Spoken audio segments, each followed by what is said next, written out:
Madam President, we are now streaming live. We can begin. Thank you, Dr. Zerbe. Good evening. I'd like to call to order the June 15th, 2021 work session for Methacton School District Board of Directors. Please rise for the pledge.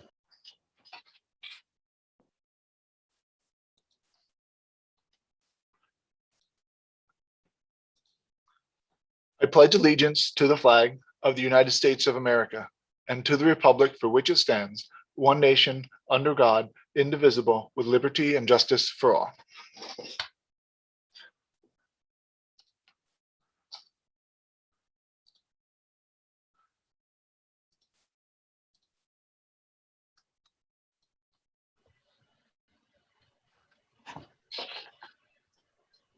All right, the public is hereby advised of the audio and video recording of this meeting for the purposes of rebroadcast. Given the need to conduct this meeting in a virtual environment, the board required members of the public wanting to make comment during courtesy of the floor to pre-register by 5 p.m. today. We don't need to take attendance by a roll call with there being no voting matters this evening, but I do see all 9 board members in attendance. So for recognition of guests and scheduled speakers, I turn it over to Dr. Zerbe. Thank you, Madam President. This evening, we have a number of guests and scheduled speakers, and then for next week at the regular meeting, we have Mr. Gina to give the board an update on the substitute teacher program. First this evening, we have Dan Sakala and members of the Fidavia team to give us a construction update on Arrowhead and the Eagleville Elementary Schools. Good evening, everyone. We have with us tonight Shelby Bonner, who will cover the Arrowhead project, followed by Jack Ayers, who will handle the presentation of the Eagleville update. Go ahead, Shelby. Good evening. So at the Arrowhead project, we've been coming right along, making good progress with the structural steel. That's the most notable item that you would notice is upon driving by. We've been installing the structural steel beams and columns at the back of the property. That's buildings A and B. Those are the 2-story classroom buildings. The decking has been going on for the 2nd floor, and the bar joists and the roof decking has also been being installed.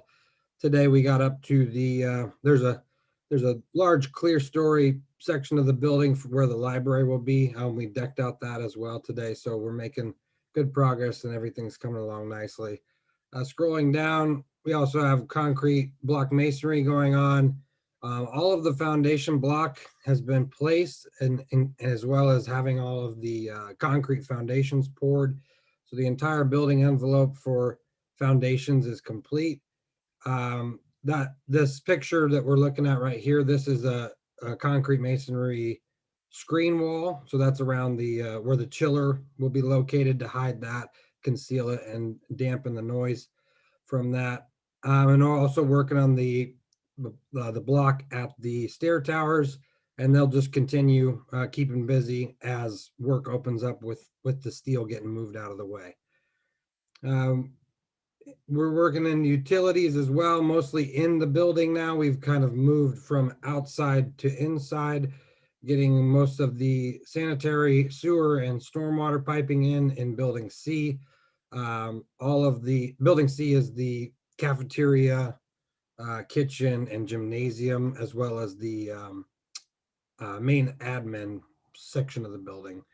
So most of that underground work for plumbing and electric is now complete, and they'll be swapping with the steel guys once the steel guys complete their work in that back section. Yeah, we can continue on. For the remainder of this month and going into next month, we'll continue erecting the structural steel, and then we'll be, like I said, we'll be switching into building C once A and B is complete, so that steel will all start moving towards the front of the building, as well as the decking will get completed in those back 2-story sections. Continuing with the concrete masonry, the stair towers will be completed by that time, and they'll just be starting to build the building envelope. slab on deck is scheduled to start at the end of this month, and that will be followed by the first slab on grade pour to get those concrete floors established once the underground utilities are complete. And that's it for that. No new change orders to go over, and nothing new to present. And that does it. Any questions from members of the board on the Arrowhead project at this point? Not seeing any questions. Dan, do you want to move on to the Eagleville project? Yes, please. And Jack, could you take it over, Jack? Sure. Good evening, everyone. I'm happy to announce that as of tomorrow, we will be full-time at the school now that the children are done for the summer. But before that time, we've removed 90% of the brick from the building, front and back. We began spray foam insulation activities and flashing and brick anchors, and we actually began the brickwork alongside of the front of the library.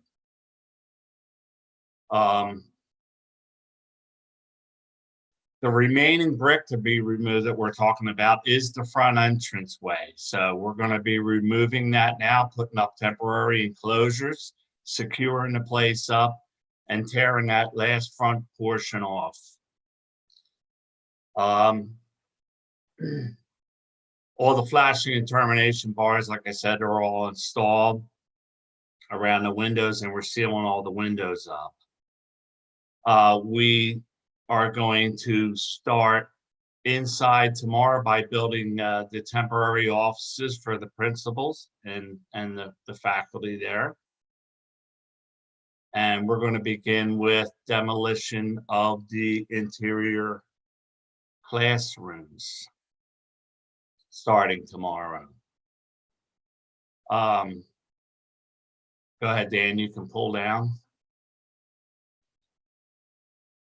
We also installed new hot and chilled water piping mains throughout the library and throughout the first floor corridor.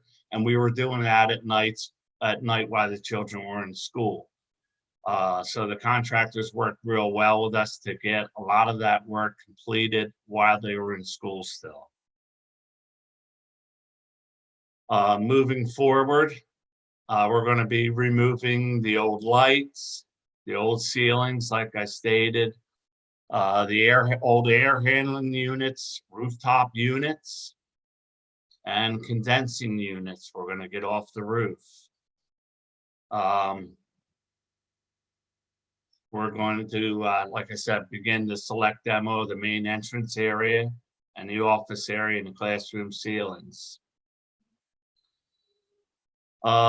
Pretty much that's it. It's mostly in the demo phase, but sooner or later we're going to get to the finishes. Hopefully sooner than later. We're also putting in new conduits and new back panels with feeder conduits in the mechanical rooms, 2 mechanical rooms, first and second floor. Okay, Dan, scroll up, please. Was that all of it? Or down, rather?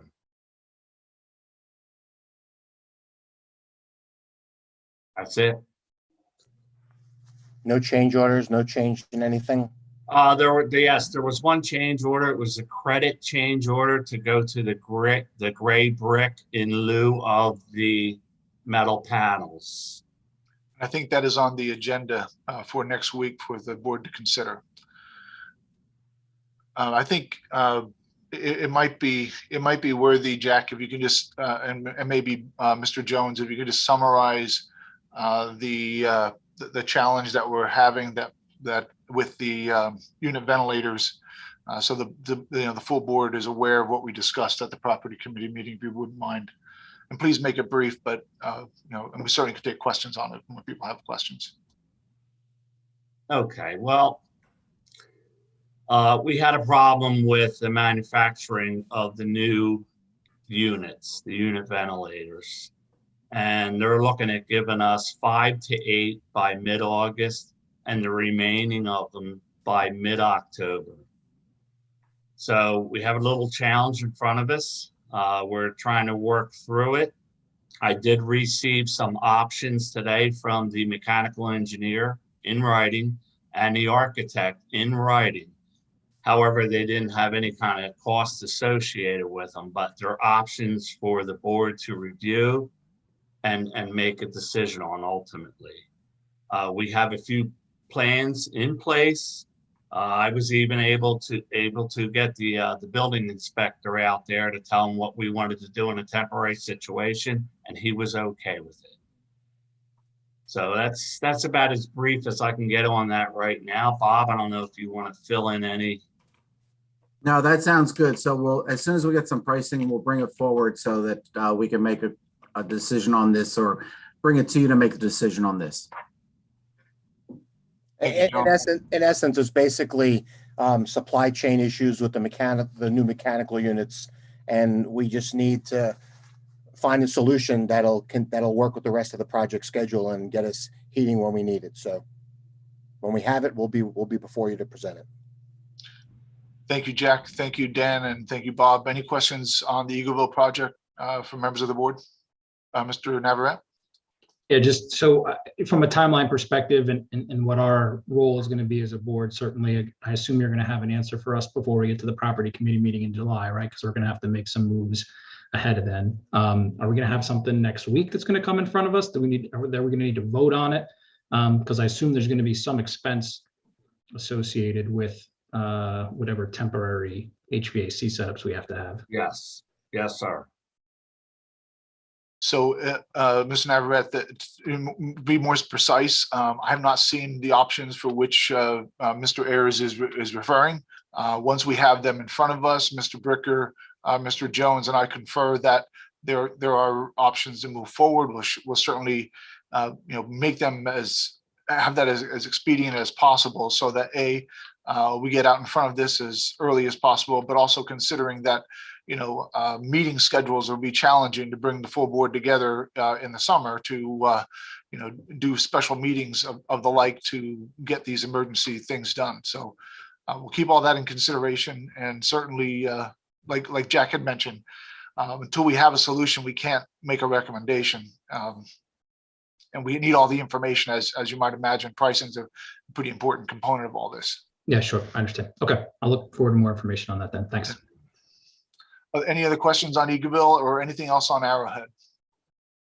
Excellent, gentlemen. Thank you so much for your information and your presentation. Let me just move back to the agenda.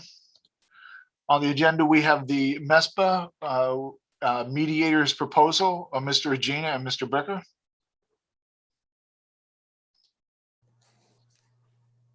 Thank you, Dr. Zerbe.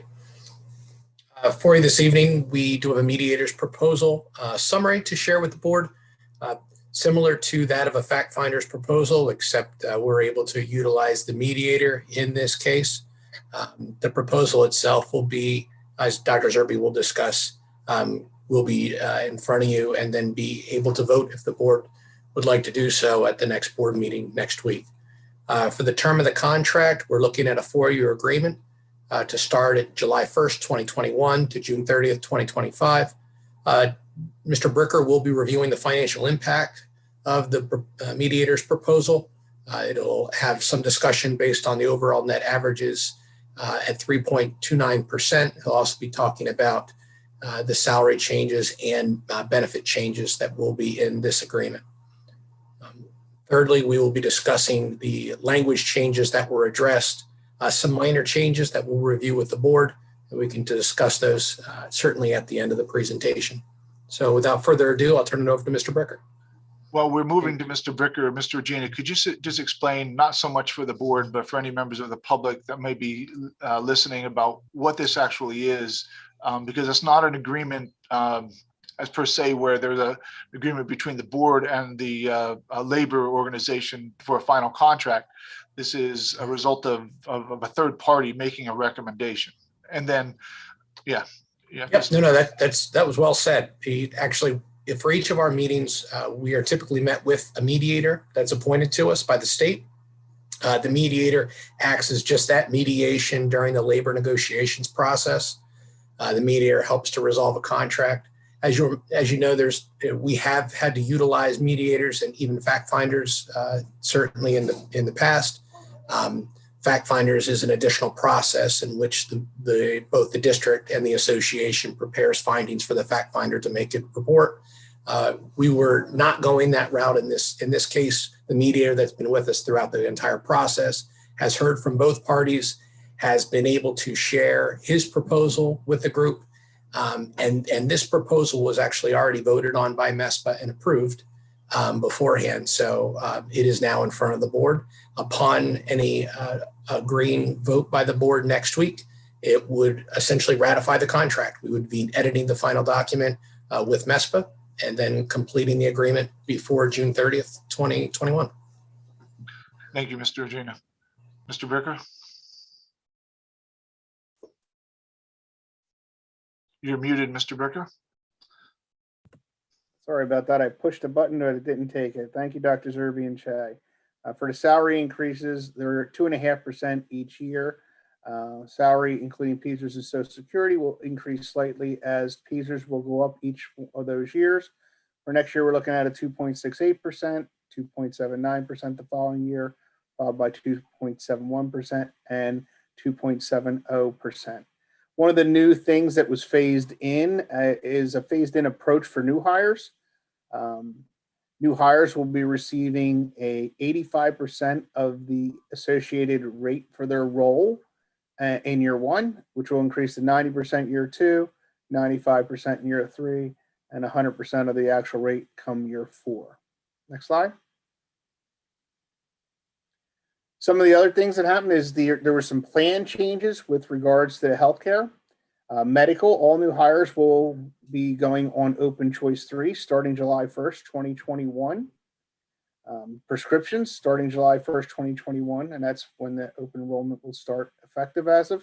We'll have they only the plan of the 15-25-40 plan for prescriptions.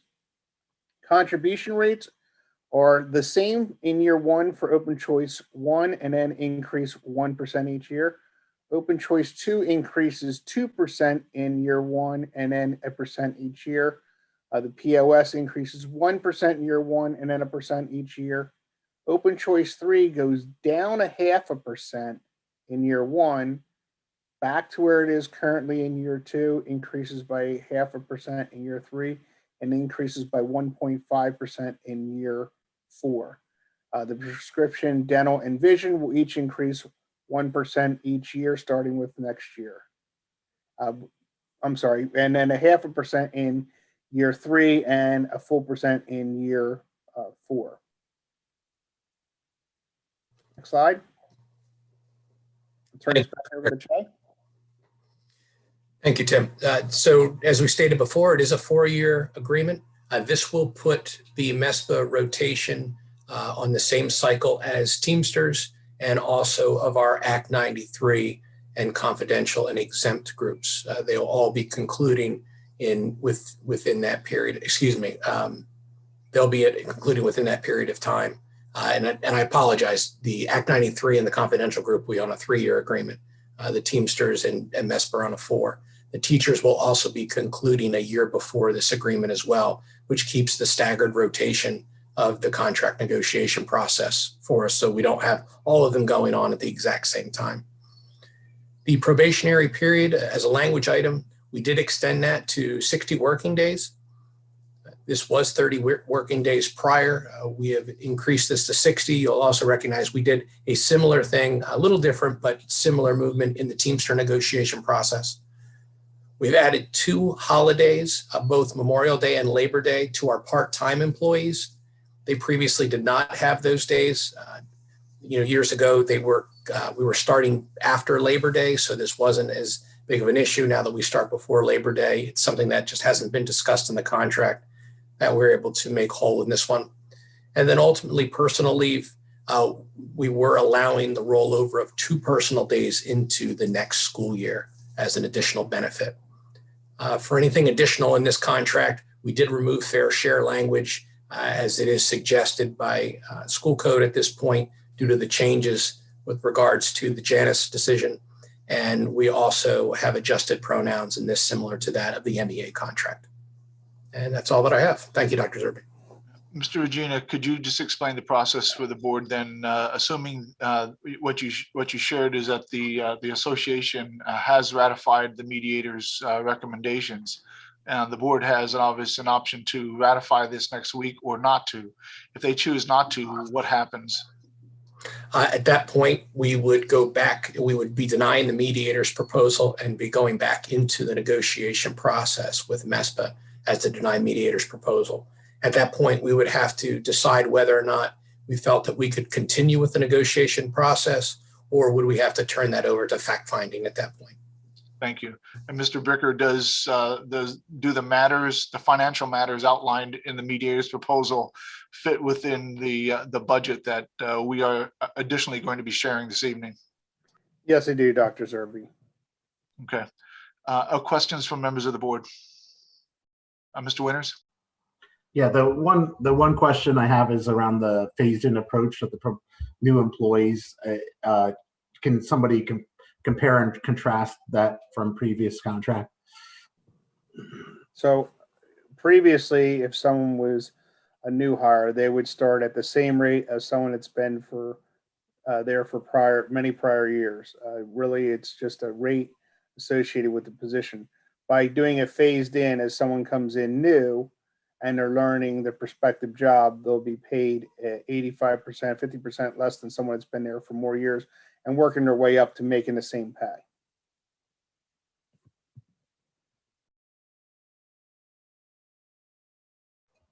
So,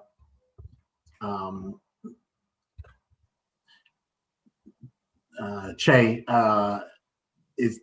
how does that keep us from a competitiveness for those entry-level positions? We certainly would have the same concern with PCAs, Mr. Winter. I mean, that's been our difficult one for sure. Our IAs typically don't have the same concern. Actually, most of the time we fill those internally, but we would have the same concern with PCAs that we currently do. I think there's always going to be a challenge with filling these positions. Essentially just from what we pay. The 85% or 100%, it's a challenge just finding individuals for these positions. So, but this could certainly have a bit of an impact for us when we're looking for individuals for sure at the tougher field jobs. So, and what is our requirement around PCAs from a contractual perspective? But I believe we have a lot of agency individuals that fill those PCAs. Is that correct? It depends. For those that have to be certain certifications, an ABA trained aide that we may need to utilize that's specifically written into a child's IEP, we may not have the properly qualified staff for a PCA role that forces us to outsource those positions. Okay. All right. Thank you. Mm-hmm. Thank you, Mr. Winters. Other questions from members of the board?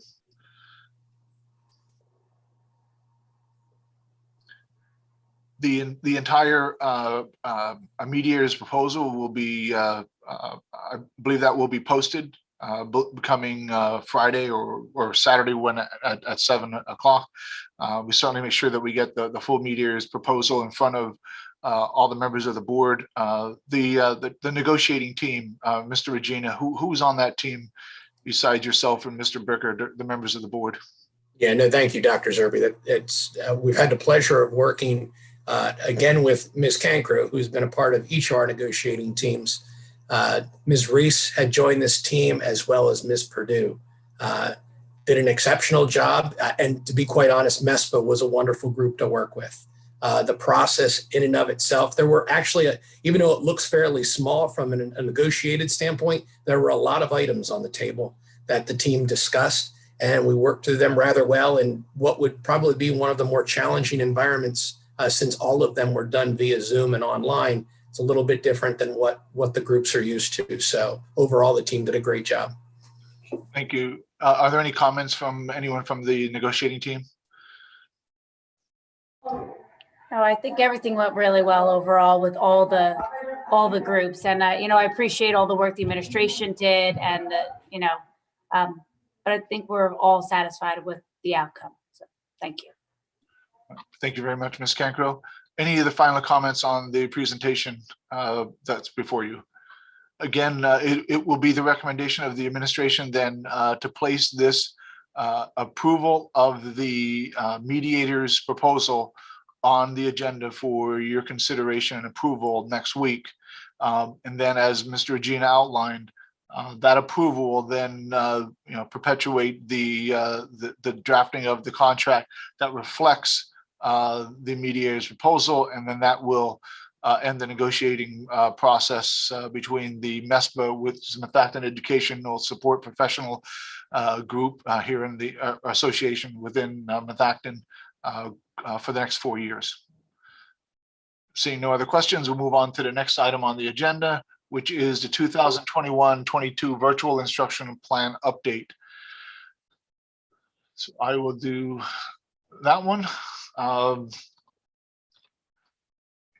This is, again, this slide is titled 21-22 school year. It's a modification, and I want to be clear, is a modification to the plan that was approved in April of 2021 for the coming school year. So as you may recall, we got out early in front of this whole process, talking about what next year's health and safety plan might look like and what the instructional plan might look like. And in summary, we presented information about the plan, and it was approved in April for the next school year, but it was built on a set of assumptions. One of the major assumptions was that in-person instruction was the default option, and that there would be online instruction made available.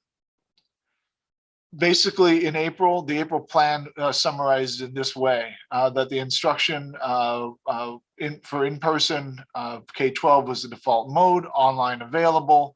It was 5-day-a-week schedule for traditional in-person schedule and normal teacher schedule.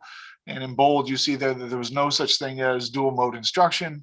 And then with the online option, the 7 through 12 was going to utilize Methacton Virtual Academy, which is an online asynchronous program that we have utilized for probably the last 7 years, where we typically have about 50 students on average yearly that go through that program.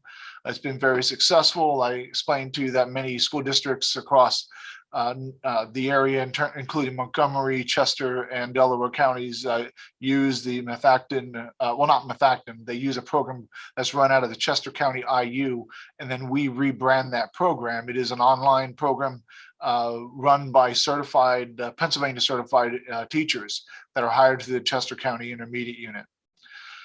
You approved us to use that for the students in 7 through 12 that chose to be online. In the April plan summary for K-6, we got approved from you to use Methacton online, which, while it sounds similar to Methacton Virtual Academy, it is different. And it's different in 2 ways. One, that it was to provide synchronous instruction, meaning that the teacher and the student would be on, and students would be on at the same time, and it would be taught by a Methacton teacher.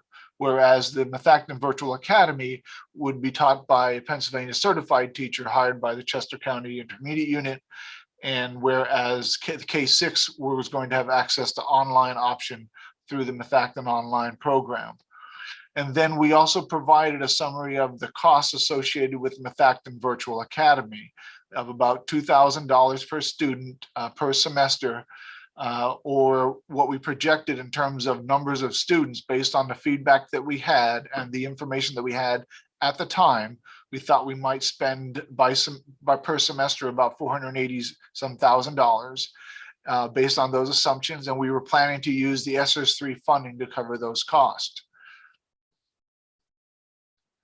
We implemented the timeline, which included a presentation to the board, the approval by the board, and then we went and posted for the Virtual Academy coordinators, 7 through 12. We then looked to hire the Methacton Virtual Academy coordinators, and the goal was to hire them in May. And then June 1st through the 7th, we were to conduct a parent student selection survey, similar to the surveys that we've done in the past. We sent numerous communications associated with that survey, not only from my office, but from the communications department. And we then reviewed that information. Today is June 15th. This is where the modification of the original timeline takes place, where I have some different recommendations. And those recommendations are based on the results that we received from that survey.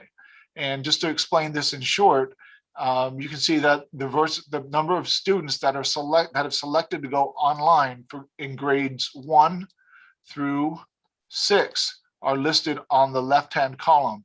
So district-wide, we have 11 students signed up for first grade online.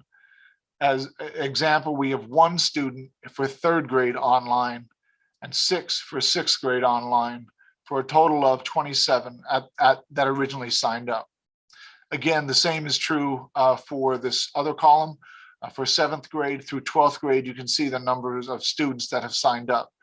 So a little less than 50 students district-wide are signed up to do an online instructional program, or better said, not to be doing in-person instruction. With that said, the recommendation on the table for the board's consideration next week is this.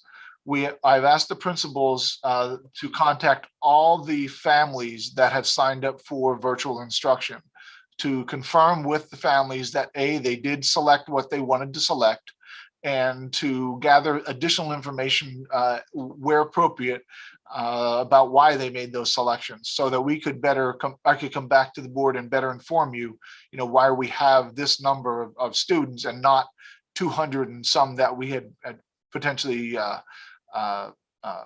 made the assumptions on. This 50 is about again, I said earlier, this 50 is about the number of virtual students that we carry on a yearly basis. But make note, we don't normally have this high of a number of elementary students in an asynchronous program. Lastly, I'm not suggesting that there are any changes to the 7th through 12 offering. However, I am making a recommended change that we provide Methacton Virtual Academy, meaning the asynchronous piece, instead of the synchronous piece, with a Methacton teacher as the online option available for students in grades 1 through 6, or I'm sorry, K through 6. In addition to that, the other recommendation that holds similar to what we approved back in April would be to provide 4 supplemental agreements for teachers, 2 in K through 6 and 2 in 7 through 12, to provide check-in and academic support as needed for the virtual students in those grade levels. So we would split up those 25, 27 students and have them do check-ins on a multi-day basis throughout their time online. So what I'm recommending the board action to be is for next week is to approve the use of the Methacton Virtual Academy asynchronous instruction for all students choosing to attend online for the 21-22 school year. And that ends my presentation on that matter. So questions from members of the board? Ms. Arby-Larsenis? Thank you, Dr. Zerbe. The one question that I had was regarding that part at the end with having a supplemental agreement for check-ins. I understand that if we have K to 6 students that are working asynchronously through MVA, that's something different, that's something new. There may be a need for additional support, but if we've always had MVA available for grades 7 to 12 and we aren't seeing a higher number than usual, why would we need to have an additional 2 teachers potentially to support that? Yeah, that's a fair question. Typically what we've done is we've had those students actually come in person to the MVA classroom at the high school, and they would be with a teacher who would be there to provide that type of service. So not all the students that we would typically have would be doing the work from home. So depending on, and that's part of the information that we're trying to gather from the calls. So once we know that, we're going to again offer the online component for 7 through 12 in a physical environment that we can make available. And if that's the case, we may not need to do this. We just work it into our regular schedule. But I don't have that information yet. And I don't know if exactly we'll need 4 individuals, but I'm suggesting that depending on how this all pans out, I may need those. So so to answer your question more succinctly is, we normally have a teacher with those students in a classroom in the Methacton High School working on those virtual classrooms. We don't know that that's going to be the case for those 24 or 27 students at the secondary level. Other questions, Ms. Perdue? So I just want to clarify, just because I may have missed something. So the recommended change is going to be to, you have it on there as listed as inform 1 to 6 students, is that right? So is this change, are you saying this change only impact 1 to 6 students, or do it impact some 50+ students? It only impacts the students that are in grades K through 6. The original approval and the information that we shared with families in 7 through 12 would remain the same. So nothing really changes for them. The only thing that we are asking them is if they would like to come in person to like they had done in the past, because typically that means that they like the online environment, but don't necessarily have an issue with coming to school in person. Where in this situation, we may find that there's a reason, in addition to liking the online component, that would require them to stay at home rather than coming in person. So we're just doing that clarification and that check. So that may produce some other variable that we're not certain of just yet. But we'll have that information gathered by the end of this week, and I'll be able to share that information with the board as we proceed forward. But generally speaking, the only thing that I'm asking for the board consideration to change is the direction and this program service delivery for grades K through 6. Everything else from 7 through 12 would remain the same. When those families made the selection in June, early June, they made the selection based on the fact that those students in K through 6 will have synchronous, right? And they'll have so to me, that's still a big change when you go from async to synchronous for those students, especially at that grade level. So I just don't understand how we're coming back and asking the board to, will you have the assessment of how those families, what the input from those families prior to the board making that change? And maybe I'm missing something, just because I just don't understand. If we ask families to make a selection based on the fact that if they, let's say for their first grader, they selected to put them virtual, thinking they'll have close to what those students have virtual this year. It's just they won't have a teacher that's operating in dual modality. They'll have a teacher just dedicated to those virtual students. Now we're saying that we won't have a teacher dedicated to those virtual students. They'll just have asynchronous the whole year. Exactly, yeah, so that's exactly what I'm recommending. And the slide that I have in front of you represents the rationale for that recommendation. So I'll try to share with you that in order for me to do what we had originally recommended for 3 second graders in the district, I either need to create a dual modality teacher, which I told you I wouldn't do. I put that in blue bold letters somewhere here. All right. Mm-hmm. All right. So I said I wasn't going to do that. I still recommend not doing that.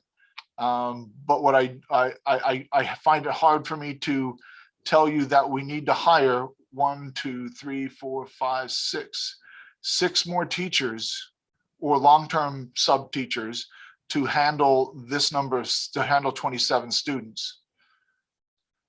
we considered a number of different options in terms of actually even, potentially even grouping things together. It's stuff we wouldn't normally do, but certainly we tested the out of the box thinking associated with these results, and we can't come up with a reasonably good solution that will keep consistent with our original plan in order to provide methactin teachers for this low number of students and make the instructional process effective and efficient.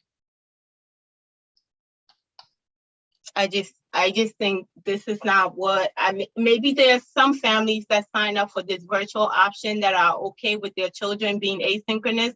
I just think you're going to find, I mean, we'll have to wait to get the assessment. I just don't know how many families that I guess it's first through, so you don't have any information on kindergarten, right? Because we're assuming all kindergartners will be coming in, they'll be comfortable with coming into the building. You'll have none that will request to be online, right? Just because it's enrollment.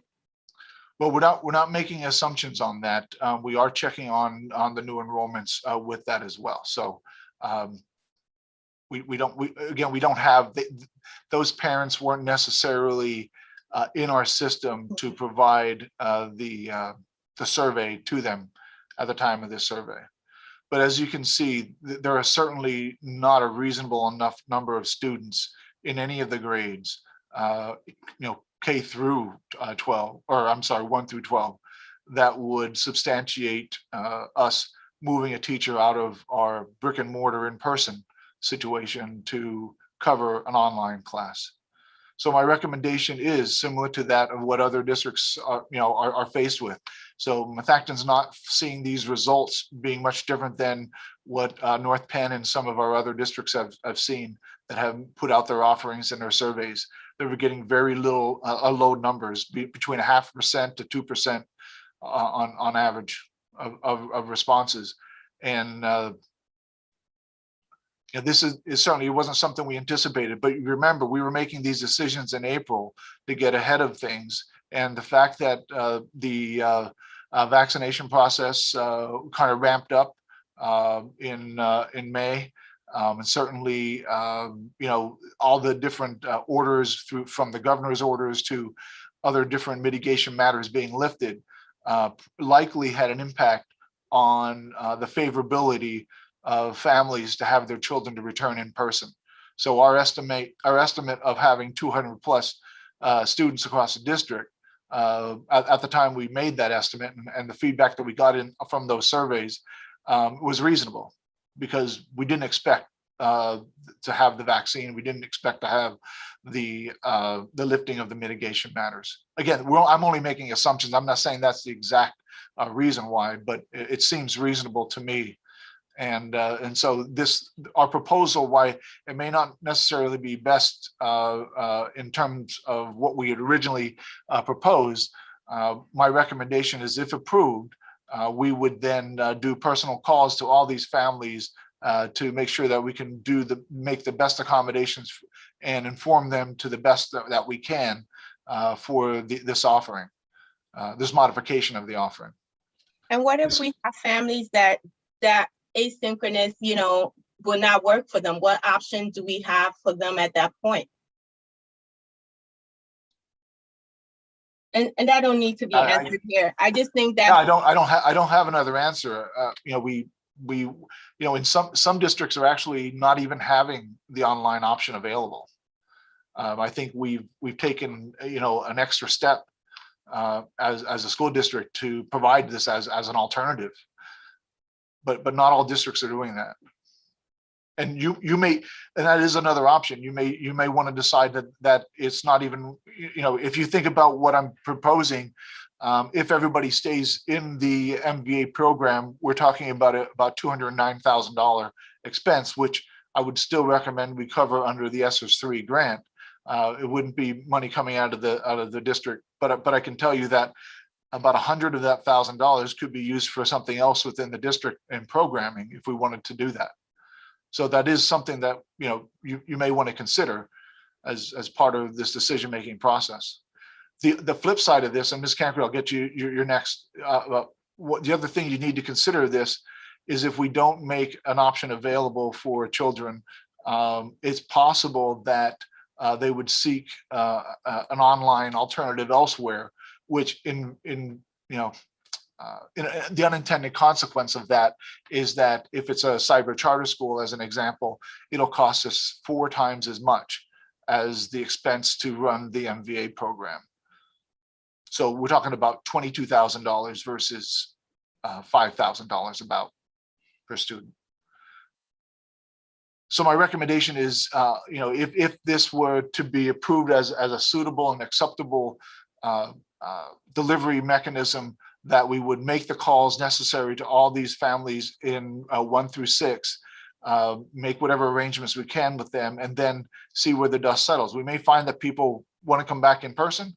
We may find that people will accept this, and we may find that people won't accept it, and they're going to look for a third alternative option, which, at that point we can, I'd prefer not to, but I would say that if we felt it necessary, we could refer them to some other cyber charter school if they're not satisfied with what we're being provided. But in all fairness, we need to make those individual touches if in fact you do approve the proposal. If you don't approve the proposal and we stay with the plan that we have, I'm not sure.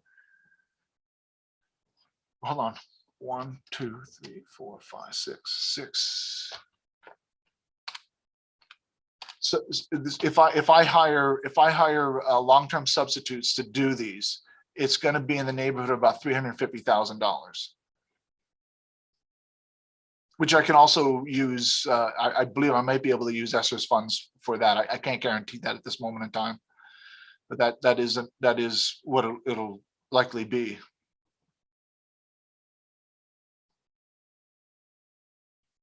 Ms. Cancri, please. So I understand, Samir, what you may be saying. And my thing is that we have to remember that we are a brick and mortar school, that we truly are in-person school.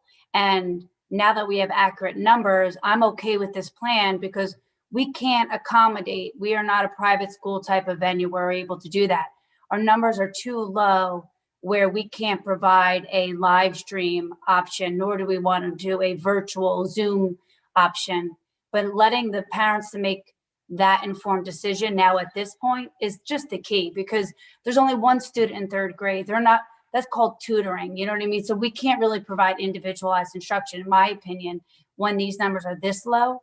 So I do understand that the numbers of those kids that were home are very different than what this accurate survey says. So I'm okay with doing this because our true mode of education is brick and mortar, but be able to provide this MBA academy on the side as an asynchronous with a teacher contact is something that we can do and can afford.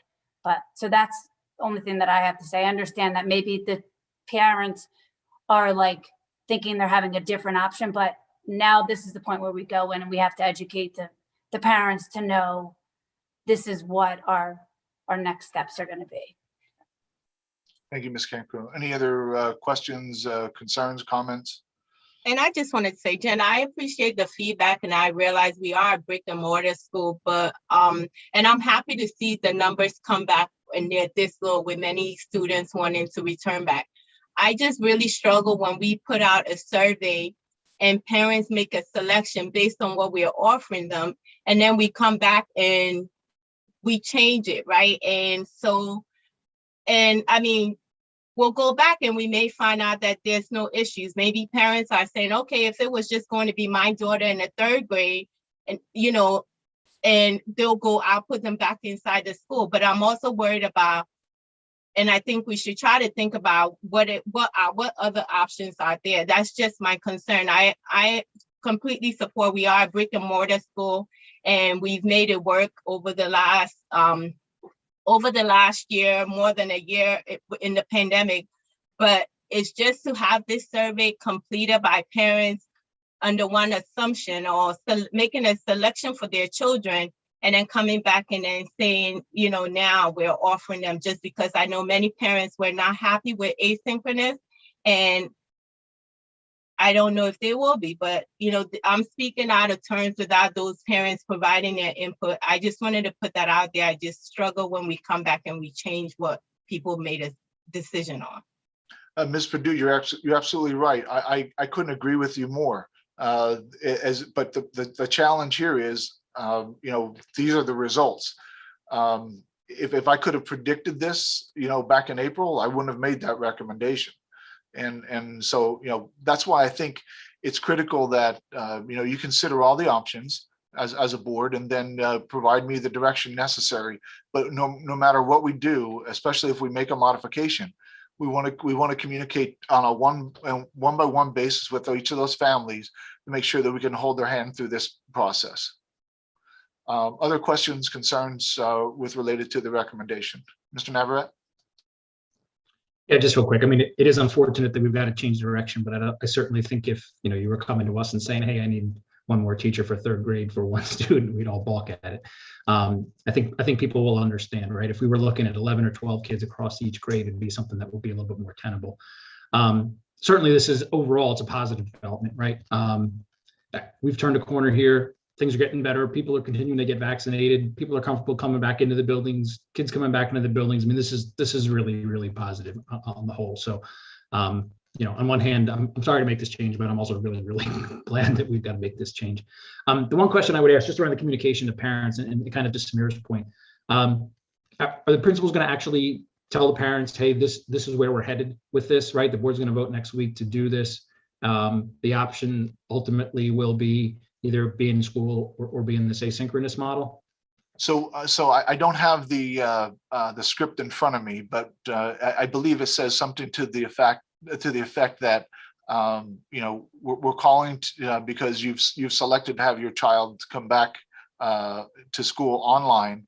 While there were very few individuals that have made that selection, we want to confirm that is what you want to do. In fact, we've heard from a number of principals to date that people were actually switching. So these numbers, as of today, these numbers may not be the actual numbers. We have parents already saying, "No, I don't want my kids going online." So I know of 6 children already. I don't know which grades they're in, but I know that I had talked with principals about that process. But generally speaking, what I can say is that we are considering how we're going to deal with the process. So they know that something is up. They just don't know that this is the change that we're proposing. And once we, if we do have this change approved, we would then go back to them and let them know the full situation, and give them all the information necessary to again make a choice whether or not they want to remain in the asynchronous MVA program, or consider what they need from us to make it more amicable for their child to return to in-person instruction. Yeah, my only suggestion would just be, from a communication standpoint, is to simply put the options in front of parents now, right? And let them know that, pending a board vote, this is the direction that we're going to go. If that's the way it goes, do you still want to be, we can, is that okay? We'll still keep it virtual. If it's not, then we'll bring you back to school, those kinds of things. And I think at that point, you'll have the information that you need. And this way, we don't have to go back again after the fact. So thank you. Yeah, thank you. Any other comments or questions on the proposed recommendation? Not seeing any others. The next item on the agenda is the health and safety plan. I'm just going to scroll down to the bottom of the agenda. If you recall, back in April, we had approved not only the instructional plan for next school year, but we also made some we had some approval of the health and safety plan. And that health and safety plan allowed for the changing of adults wearing a mask and distancing and other mitigation matters as of the 16th of June to cease. And then it required adults and students who are working in closed confined areas like classrooms, hallways, things inside schools, to remain masking. Shortly thereafter, that approval by the board, the governor then released his determination that June 28th would be the end of his masking order, or the 70% vaccination rate. But I believe the June 28th will come first. As a result of that, we held a pandemic team meeting. And from that pandemic team meeting, we have the following recommendations for your consideration. That for all staff beginning June 16th through the 29th, to include the cessation of the required mitigation protocols outlined. And this is, certainly the same as you previously approved. The second part of this is where the change occurs. Beginning on the 28th of June, as per the governor's cessation of his masking order, staff working with students and parents, guardians of students, will have personal or parental choice with respects to adults and students wearing a mask indoors and outdoors, meaning that parents can choose to have their child wear or not wear a mask, and adults working with students can choose to wear or not wear a mask. We will, based on that recommendation and students and staff working together, we would continue to 3 feet or greater whenever feasible, along with organizing students in cohorts during these summer programs whenever feasible to limit contact tracing challenges. Again, this is, if you look at these timelines, these are matters associated with the summer programs. It is my goal to come back in July to recommend any health and safety plans with regards to mitigation of COVID for the start of the 2021-22 school year in the July meetings. We expect that PDE, we expect that the State Department of Public Health and the County Department of Public Health will have weighed in on the start of the school year for Montgomery County school districts, and we'll be able to share that information with the board, get those approvals, and become prepared. My inclination, just to give you a heads up on this, my inclination is that both CHOP and likely the county will allow for no masking or no other mitigation requirements for the start of the school year. However, health and safety plans are required, and one will be provided for your review and approval in an updated approval in July, which will include levels of mitigation that might have to be put into place based on potential increases of positivity or incident rates. We don't have thresholds yet from the county or from the state as what those thresholds would be, but they are suggesting that a health and safety plan should be prepared, that if numbers increase in November, December, in terms of what they've seen historically, we would then take masking as a first step. We would take other mitigation matters as other phase-in approaches to keeping our students and staff safe through their processes. So this is for your consideration. Any questions on what's before you for the summer operation? Not seeing any questions. The next presentation is the final budget, the 21-22 budget. Mr. Blicker. Thank you, Dr. Zerbe. Tonight, we're going to go over the 21-22 proposed final budget. We're going to go over the changes from the previous ones. Right now, we are at the phase for the next thing coming up would be the board adoption of the final 2021-2022 budget as of June 30th, 2021. Next slide. This is where we started from. Just want to start everyone off. We started with $115.3 million in revenue, which is an increase of $3.6 million. Next slide. And this was the initial breakdown, 68% being real estate taxes, 11% coming from other state revenue, and 7.2% coming from Act 511. This is all from the preliminary budget. Go ahead, next slide. Then we had the February changes, which totaled $165,000 worth of changes. I won't repeat everything that we've gone over previously. Next slide. The March update included a reduction in revenue of about $110,000. Next slide. April, an additional reduction in revenue of $169,000. Next slide. And May, a reduction of $684,000. Next slide. So this is where we are for the June final budget presentation, similar to exactly what was presented at the Finance Committee. So we have real estate taxes decreasing by $126,508.54, a little bit of adjustment for the interest income, and Social Security and retirement reduced by $4.3 thousand and $18.7 thousand respectively. Causing this was the assessments increased by $3.3 million. This allowed us to move our millage rate down from 1.622% to 1.3225%, which is a reduction of 2.895%. The interest income was just based on the current balances that we're holding. And the other one, Social Security and retirement, is due to the adjustments of the actual staff at the time we completed the budget. Next slide. This gives us a very similar breakdown. We're at 68% of real estate taxes. It did reduce a little bit, which therefore, because that's the largest contributing factor to our budget, increased the state revenue to 11.37% and Act 511 from 7.2% to 7.26%. Next slide. When we initially started the preliminary budget, we had a shortfall.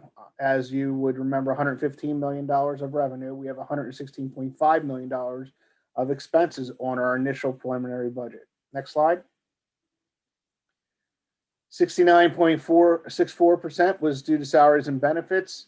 Another 21.73% was due to our operating expenses, and 8.63% due to our debt service. Next slide. In February, I'll do the similar update. Salary and benefits increased by $10,000, where the overall reduction was $318,094.69. Next slide.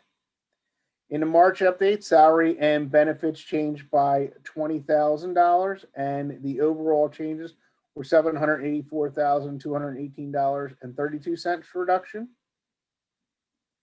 In April, salaries reduced by an additional $169,275.99 for an overall change of $169,275.99. In May, we had a reduction of salary and benefits of $743,716.64, and that overall change to the budget was $684,280.74. Next slide.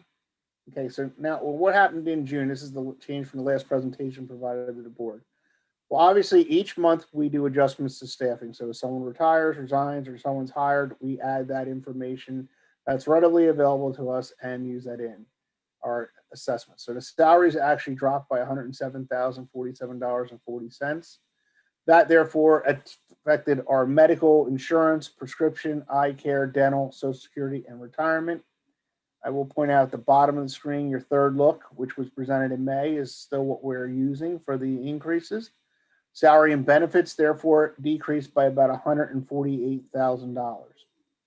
The operating expenses had two pieces that went down. We had a slight increase in our insurance, $385,000 due to a new vehicle purchased, and the trash cost went down by about $1,600. Overall, there's a reduction of $149,457.62, which is the same amount that the revenue was reduced. Next slide. You'll see this is the staffing changes. Overall, this year we had one change that occurred, and that's a reduction in one staff member at the high school due to retirement. Next slide. So where we are now. So with all the information we know, salary and benefits have now increased to 69.98%, almost 70% of our budget. Debt service reduced to 8.87%, and the operating expenses down to 21.15%. Next slide. As you can see here, the difference from May to June, we have $149,457.62 reduction in both revenue and expenditures for a balanced budget totaling $114,392,640.67. Next slide. This is a kind of a rehash slide. I'm not going to spend much time on it, but I want to let everyone know that these are the items that we made decisions on. We either deferred or paid via committed funds to help reduce the budget. These total $1.75 million of reductions that were removed from this year's budget. Next slide. The proposed final budget, as you can see the comparison between 2021 and 2022, you have $111.8 million in the 2021 budget, and we're increasing that to $114.4 million in the 2022 budget. Next slide. Top 10 expenditures, been pretty consistent. We have the professional salaries, retirement, medical, redemption of principal, contract carriers, which is basically our transportation group, official and administrative salaries, other professional services, Social Security contributions, interest, and then operative labor salaries. Next slide. So the major objectives, the 100 series being the salaries and the 200 series being the benefits, you can see that they've increased the $46.2 million to $47.9 million and $30.7 million to $32.2 million. Purchase services actually reduced from almost $7 million down to $6.6 million. Our purchase property services increased slightly by about $157,000. Transportation and other purchase services for the 500 series increased from about $11 million up to $11.3 million. Supplies stayed relatively flat, only increasing by about $9,000. Property of the 700, this is items that would be capitalized, go to $159,000, down from the $175,000 the prior year. And then you have your debt service of the interest income and the principal payments going down from 3.5 to 3.3 and 7.8 to 7.2. Overall, our budget change from last year is 2.33%, which is less than the prior year had increased. Next slide.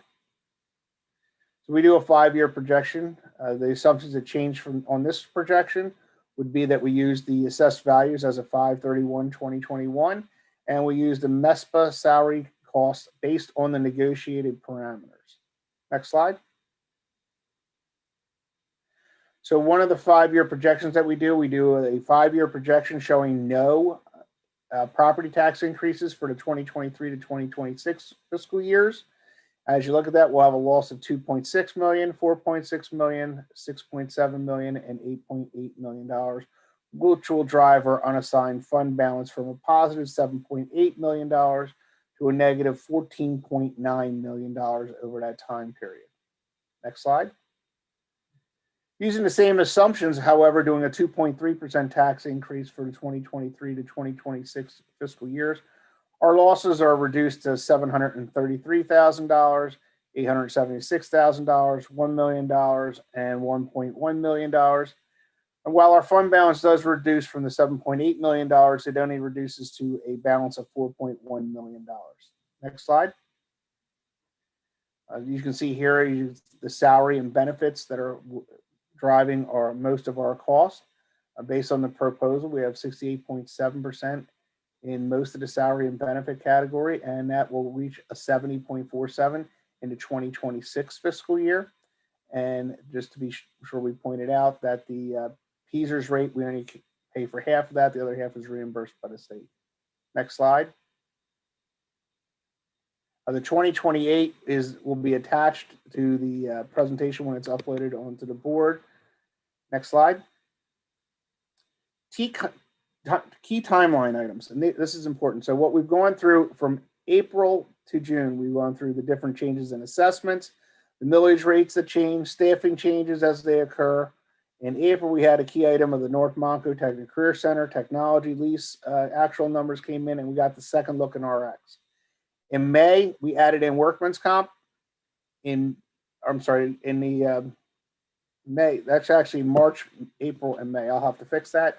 And then in May, we actually had the E&O insurance. The third look for medical and prescription came in May. And then for June, we just had the staffing changes. one of the things that was presented to the finance committee was the fact that if we run the seamless summer option for food services, there's a cost of roughly $300,000. And presenting this to the finance committee recommended that we commit $300,000 of the anticipated 2020-2021 surplus to help pay for this item. And that'll be on the resolutions or the motions for tonight for next week's voting session. And the only other thing would be the budget history, which basically walks through how we do all the different changes and presentations that have occurred. Is there any questions? Questions from Mr. Bricker. Mr. Winters? So two questions. One on slide 9. I'm not sure. I'm not sure the change was the right number there. I believe the difference between 162 on the millage change from 162 to 132 is 29.95%. Just for a correction, please. I believe. The last the one, slide 36. So on the finance committee, this one we did talk about using those funds. I was interested to look into this a little bit more. So Tim, I believe that it just seems like a very large amount associated with the seamless summer. And I thought that I had read that the rate had gone up from $360 to $425 per meal. So, you know, I certainly, I have hesitation about the dollar amount, no matter if we're using the surplus from this budget year or not. But I also question the legitimacy of the 300,000. So, can you explain to me the changes in the rate and how we get to such a large dollar amount again, please? So, if you look at the cost, Aramark's cost per meal is $3.95 and $3.96 per meal. Breakfast reimbursements do not count nearly as much as the numbers that you're stating at this point in time. And right now, to agree to the increase that you're saying in the subsidy, the application for seamless summer, which we contain that, doesn't exist yet. It has not opened. So right now, until we see that information, we are using the $3.70 reimbursement that we currently get. I can't, until that application opens and the price equity tool opens for the lunch prices, which is typically on the June meeting. None of that information is available from PDE at this point in time. When you look at the number of breakfasts, because of the increase in the breakfasts, we only get a $1.99 reimbursement on that, yet the cost is still $3.95. So really, the breakfasts are driving the loss that we're generating there. I would say, in addition to the loss of the income that's being generated, you're also not getting any a la carte items, because at this point in time, we're not anticipating offering them. You're not getting the guaranteed money from Aramark, which is another $90,000. One of the other financial impacts presented to the finance committee also is that we typically use the food service account to buy items for food service. With the food service account needing to be supplemented, those items, if we need to purchase any, will have to come out of the general fund. At this point in time, there is no funds in the general fund or in the budget for those items. Yeah, Mr. Bricker, so in terms of the calculation that you made, it's based on the lunches and breakfasts served against the current rate for which we are certain that the meal prices are likely to be, not the ones that are proposed as Mr. Winters has shared with the increase. And it also includes the $90,000 loss associated with the guarantee. Is that accurate? It does not. It's accurate up until it does not include the 300,000. Does not include the $90,000 loss in the guarantee. Okay. Okay. Factoring that in, it would be another 300. It would be $390,000. But there's no reason to commit funds for what should be considered an income. Yeah, I think so. So, Mr. Winters, your question on the calculations, certainly are fair. because, what you're reading in terms of the increasing on the reimbursement is one thing versus what Mr. Bricker can guarantee once the tool opens up. But let's say, for example, if we do commit to $300,000, similar to other committing of funds, if in fact it doesn't materialize into the amount for which we are currently anticipating it, those funds can be recommitted to some other fund, like, for example, the construction fund or some other fund if the board sees that appropriate. I'm not, so I don't know, for Mr. Bricker to give you a more accurate representation of this. I'm not, it doesn't sound like he's able to do that because he doesn't have access to those numbers. Is that right, Mr. Bricker, or not? Yes, so each day I've been waiting for that application to open and checking since May. It was supposed to open middle of May. Typically at this point in time, I have all that information done. I've uploaded all the reports and everything to pairs, and at this point in time, nothing is open. There's no application for next year. Without that, I wouldn't even know how we would serve food if we were going to start July 1st. So just so I make sure I understand what's included in the three, I still have a problem with this, but so just so you do not have the $90,000 of lost profit, right? Do you Correct. do in the 300? Do you have replacement of kitchen equipment that we normally would use as No, an additional I don't expense? have. I don't have any. This is only the differential in the meal costs then. Correct. Based on the estimated meals that we serve, based on which I used typically the last month, which had the most amount of students in, to give us a barometer of where next year would be. If we have more students returning, which is likely, and more students buy breakfast, assuming that even the lunch amount goes up, breakfast will still operate at a deficit. Okay, and what you're telling me is that our contractual cost for the cost that we're charged per meal is the same for breakfast and lunch, no matter that the cost that the government provides as reimbursement are different. Right. So Aramark, in a way, they don't break down their cost between breakfast and lunch. They just have a per meal cost. So that per meal cost is spread between the breakfasts and the lunches that they serve. And the requirement with the seamless summer is to have service both breakfast and lunch. So under the seamless summer, you serve breakfast and lunch to any students and or community members that want a meal. So it's not just the students that are attending Methacton in person or virtually, it's anyone that comes up to get the meal. I'll leave it open. Anybody else have a question? Mr. Navarrete? Yeah, I guess I'm kind of in the same boat as Paul, right? I mean, as we kind of thought about this a little bit more over the last week, yeah, I guess as that number climbs beyond just the 300,000, I'm a little less likely to support this. So I guess what I'll ask, and maybe Tim, I'll just shoot an email with the request, but I guess I'd like to see the exact details behind the calculation, the assumptions, and really what the full cost of doing this is then, because if we're, if we throw in another 90, if we throw in, do we know what, what do we average the last 3 years in terms of replacing kitchen equipment, right? I know there's been work on freezers being done right now.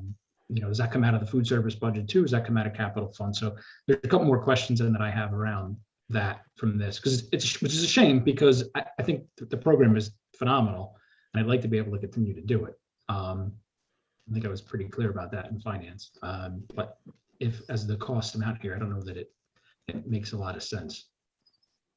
Yeah, Mr. Navarrete, if you would be so kind, just put your questions together, if you wouldn't mind, and anyone else from the board that you have in terms of this particular matter, whatever information we can get to you within the next day or so, we want to do that. It is, yeah, it's certainly something we need some direction on. But yeah, the proposal to use some of the surplus funds, assuming that there are surplus funds from this current year, to cover that. It did make sense, and I know that's what we decided as part of the finance budget meeting. Other questions, comments, concerns on that? Because one of the things that we will likely need to do, because the way we factored this in, is if we decide to do it, we would either we decide to keep going forward and we're concerned about the amount of money, we would have to either allocate more as part of the of the surplus to the committed fund, or choose to fund it in some other way. But to put it into the budget at such a late stage, probably isn't the best approach. No, I wouldn't support that. I'm not sure I support the program, to be honest, but yeah, don't touch the budget. I also, the principle, if at the end of the day, when the final numbers come through, and the other concern I have is if the cost ends up being something much more reasonable, like under $50,000 or something like that, that changes it, but it also gives the appearance that we took this $300,000. I know that's not what we're doing, because we're making the best assumptions that we have as of now. But as I said in the finance meeting the other day, we got questioned about how we handled the Peters. I just want to make sure there's an understanding that we don't know what this number is, and then we're not just inflating this number for the purposes of just allocating some monies at the end of the year. So, well, you're that's perfectly and well said. The most important part of all of this is whether we implement this program or not. The allocation of any of the budgetary surplus should be committed based on the rules associated with all that. So either, we're going to have not in excess of 8% in our unallocated uncommitted funds, and then we would need to commit any other remaining dollars to committed projects, similar to what we've done in the past, which would be construction projects. Probably wouldn't recommend Peters at this point in time. Other questions on the budget or the food service matter? I just want to add one thing based on Mr. Winter's comment that made me go check. To be clear, the tax increase and the working sessions item would have to be adjusted. The increase in the millage is 1.3325. So thank you, Mr. Winters, for catching that. So you'll update the budget presentation for posting? I will update that definitely. Okay. Any other questions on the budget? Seeing no other questions on the budget, I will move on to the agenda. Again, we'll have Mr. Regina present on the substitute teacher update. You'll have some good information as well as some recommendations. We'll have the committee reports, we'll have advisements, and I just want to stop for a second and just share just a quick message. Normally we give these reports next week, but I just want to say this: June 15th, 2021 marks the end of the 2020-2021 school year, a school year like no other. While there is very little new I can share with this board and our community, it is clear that regardless of the challenges and adversity that we faced, we certainly endured, we accomplished, and we learned, and we succeeded together. So while we shared our video thanking everyone for their input, their support, their encouragement, their cooperation during this past year, on this final day of the 2020-21 school year, I leave you with one last huge thank you to our school board, our administration, our staff, our parents, and most of all, our students for all that they have done, endured, and accomplished. Thank you. In terms of public comment on action items, we'll take those at next week's meeting, board policy, and then we get into the fiscal items. Mr. Bricker? Thank you, Dr. Zerbe. This month, for your approval, we will have the list of bills and the treasurer's report as usual. There may be, in addition, by Friday, of budgetary transfers as everyone's wrapping up their fiscal year end and making sure the budget transfers are being submitted that require board approval. We'll also have the taxes for 2021-2022, which is the local service taxes of $5 for Lower Providence, $10 for Worcester, a real estate transfer tax of 0.5% for both townships, an earned income tax of 0.5% for both townships, and approve the amusement tax of 5% for Lower Providence Township and 10% for Worcester Township. We'll have the approval for the depositories for 2021, 2022. Of them, we have Ambler Savings Bank, Franklin Mink Federal Credit Union, M&T Bank, Pliggett, Paslaf, People's Security Bank and Trust, Tompkins Vis Bank, Univest, and U.S. Bank. Some of them may not all be depositories we handle, but related to our bonds, and therefore they need to be on the list. We also have for your approval is the waste removal and recycling bid. We're asking you to approve the bid, award the bid for the waste removal and recycling of 2021, 2022 through 2023, 2024 with waste management of a cost of $158,772.52 or $52,925.84 per year. This is a decrease of $4,593.16 per year. We also have the final budget adoption, which will state approved the general fund budget for Methacton School District of the 2021-22 fiscal year in the amount of $114,392,640.67, requiring a millage of 31.2645 and an increase of property tax of 1.3325%.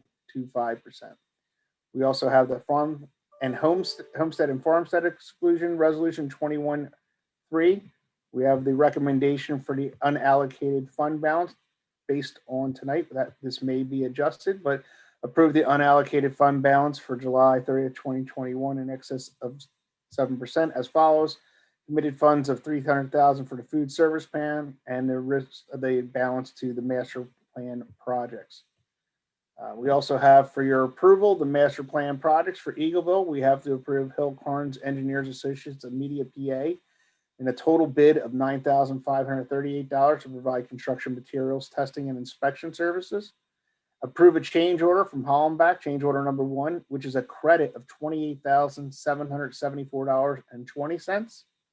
Under the high school canopy and pads, we have to approve Hill Carnes Engineering of Media PA for $16,403 to provide construction materials, testing, and inspection services. And we have to approve a to be determined. We're hammering out the details and it went long into today, still just about 99% there on who this will be, but to provide the design professionals for the high school canopy and pads project, an amount to be determined. And as people recall that this is that action item is a direct result of the special meeting action item that took place. So we need a replacement for that, those professional services from last week. Mr. Ricker? The last item that we will have, which will be the Fidavia agreement to approve the owner's representation services of Fidavia LLC of Lititz, PA, as per attached. As per attached, we had our final comments with the solicitor, and because Fidavia had comments back at the late date, I want to make sure we have it all wrapped up. I anticipate that to be 100% done tomorrow. We'll be able to add that for the agenda for the upcoming voting session and get that out to the board. Thank you, Mr. Bricker. Any questions from members of the board on any of the fiscal items? Mr. Neverett? Yeah, let's talk about the unallocated fund balance. I think the last number that we saw coming out of this year, the last number you forecast in was around 3 million, give or take. I know we just talked about the seamless summer option and what we may or may not do in that regard. Certainly what we've done in the past is to take those excesses and offset borrowing, right? In essence, giving back money to taxpayers, but over a long period of time, because that would equate to borrowing over 6, 7, 8, 10 years. I guess what I'd like to see, and I know I talked about this a little bit in finance, is are there other places where we can spend that money, where we can shorten that cycle in which we return money to the taxpayers instead of it being over 6, 8, 10 years in the form of borrowing? Are there upcoming one-time expenses that we can set this money aside for that essentially take that money out of the budget in the next year, 2 years, 3 years, particularly around student programs? Are there things that we can do that we've wanted to do that we've been restricted from doing? Whether even if we're talking about textbooks, and I know textbooks aren't technically a one-time expense, right? Because they do recur on some cycle. But I'm just throwing out ideas, and I know certainly Dr. Zerbe, you, Che, and the staff, you guys, you're much more closer, much closer to that than any of us are, with the exception of maybe Andrea. The other thought I had too was this kind of goes along with the master plan piece, but if we are going to have some additional expense at Eagleville associated with the delay in the unit ventilators, certainly we've got a change order here in the order of, what was it, $28,000 roughly coming back to us there. Certainly a chunk of this should be allocated towards that, and whether that we just, by saying master plan projects, then that covers it. I'm okay with that. But I really would like to see us take a harder look at how we can give that money back over a shorter period of time and offset some of these expenses around student programs. And I'll ask one last question is, and then this is when we typically have done this, but do we have to allocate these funds before the end of the fiscal year? Okay. So the answer to the last question is yes. That's what I thought. Okay. Okay. The options available to the board are multiple. So for example, I think I explained this in the finance committee, but just for everyone to hear, is just because we commit funds to the master plan, let's say, for example, it's $2 million goes to the master plan. The board can, when there's a curricular project that comes up that we want to address, that would be a one-time expense, we could take the money from that as per board action to commit some of those funds from that committed fund to that particular curricular matter. Or what maybe Mr. Navarrete is suggesting, absent of clear projects, from the administration at this moment in time, is that we could possibly, commit, as an example on this agenda, $300,000 for the food service expenses for the senior summer program.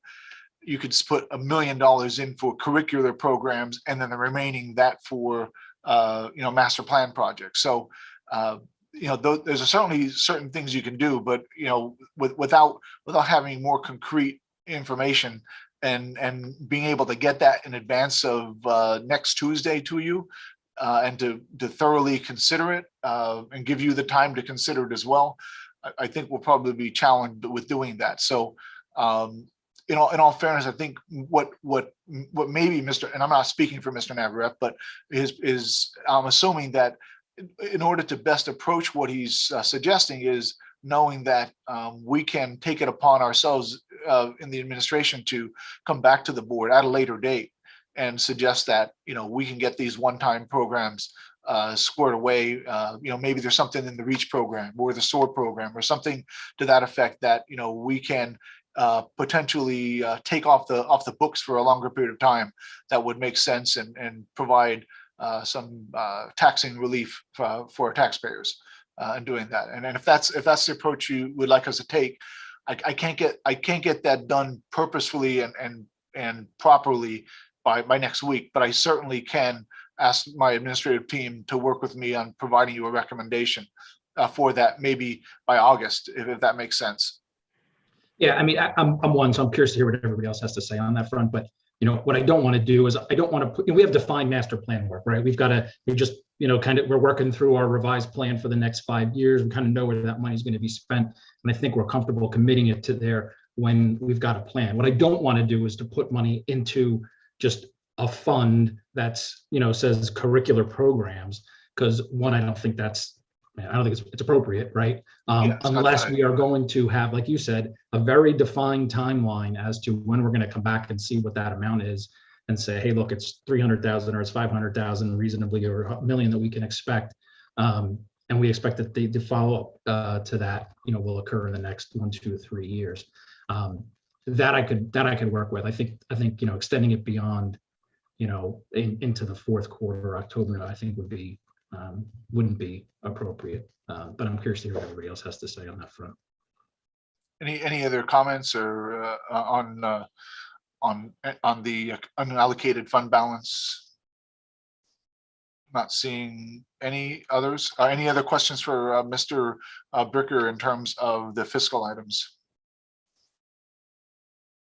Not seeing any there. Personnel items, Dr. Sogini. Thank you, Dr. Zerbe. Good evening. For your consideration this month, we have the following personnel items. 1 resignation professional, Duperly Hadrick, school counselor at Skyview. We thank her for her service to Methacton and wish her well. 1 resignation classified, Donna D'Innocenzo for retirement. We thank Donna for her 14 years of service to the students of Methacton, and we wish her all the very best in her retirement. We have 2 employments professional, Penny Farrell for the position of Spanish instructor at Methacton High School, and Anita Rao for the position of French instructor at Arcola Intermediate School. Both are replacement positions. 1 employment classified, Diane Gracie, for employment in the HR department. This is a replacement position and it's retroactive by 1 day to allow for overlap and transition to occur. 1 uncompensated leave professional. This is retroactive because the need arose after the last board agenda was published. 1 uncompensated leave classified, again, because this need arose after the last board agenda. And then several supplemental contracts. There is 1 that is retroactive. However, all of the others are either related to our summer programming or programming for the upcoming 2021-22 school year, as well as the extended season pay for our spring coaches. Thank you, Dr. Sergini. Questions from members of the board? Ms. Reese? Dr. Sorgini, I did look on the website briefly, but I prefer to ask you, do we have any more, I would call them tricky positions to fill as it stands, like world language, those chemistry, those type of specific fields? Thank you, Ms. Reese. Yes, we do have several positions that are more competitive, but we are also undergoing an extensive process of applications and interviews for all of our positions, and I hope to be bringing more before you in the near future. Okay, so, okay. And then with any of the just tweaks or adjustments being made at Skyview, there isn't really hiring involved with that. So I guess that's status quo. That's correct. Okay, thank you. Thank you, Ms. Reese. Any other questions on personnel matters for Dr. Sergini? Seeing none others. Next item on the agenda, we have curriculum. Dr. Walsh, we don't have anything on the agenda. Any comments from you, sir? Oh, thank you for your comments, Dr. Zerbe, for a great year. Yep, absolutely. And thanks for, one little tidbit. He was on the job one day, the first day in October. I pulled him in my office. We sketched out many of the plans that we were able to implement this school year. So thank you. A very good welcome to the Methacton School District. In terms of policy, Mr. Regina.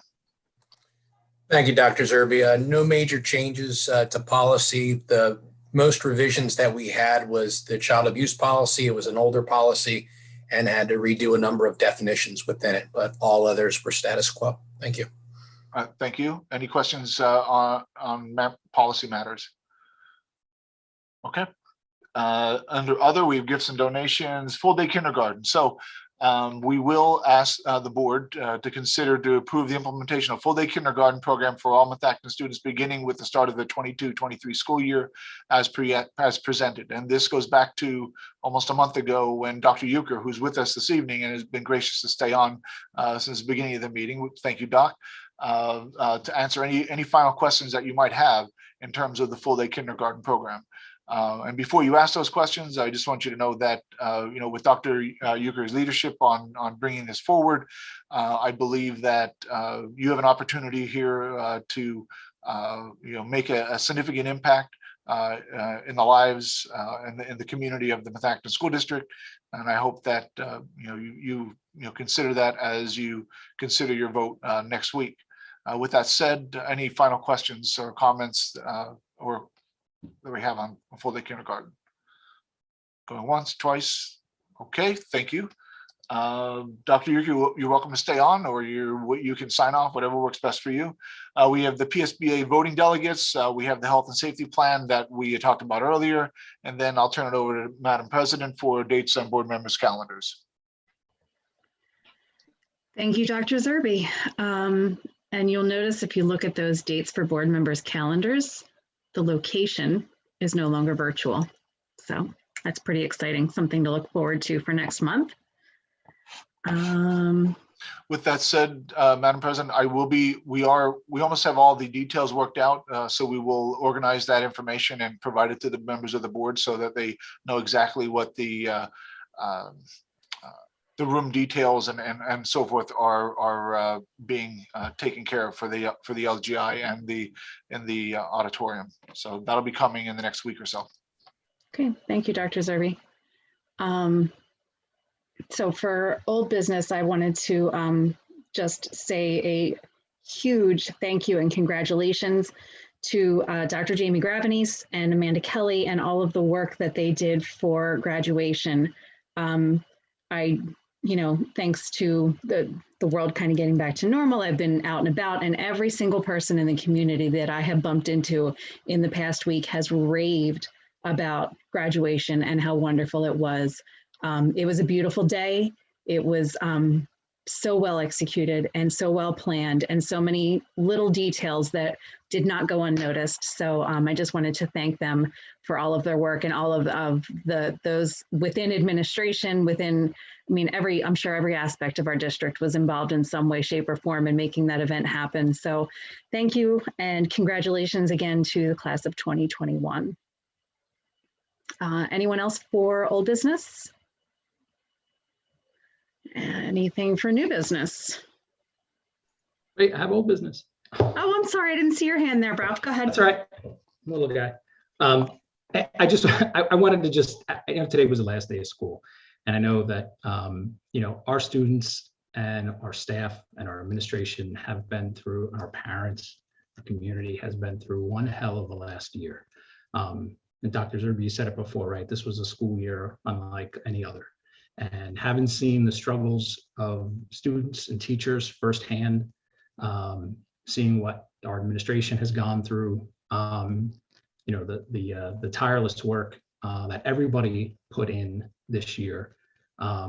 Certainly it is a relief for a lot of people for this school year to be over, but you all deserve to be recognized for the exceptional work that you did over the course of this year to keep our students growing and learning and moving forward. And, with any luck, we will be back in the classrooms as quote unquote normal as we can be, even if we're 3 feet apart. That's certainly better than 6 feet in masks. So thank you very much to all of you for all the work that you have done over this last year. You have done our Methacton community proud. Thank you, Mr. Navarrete. We really appreciate that.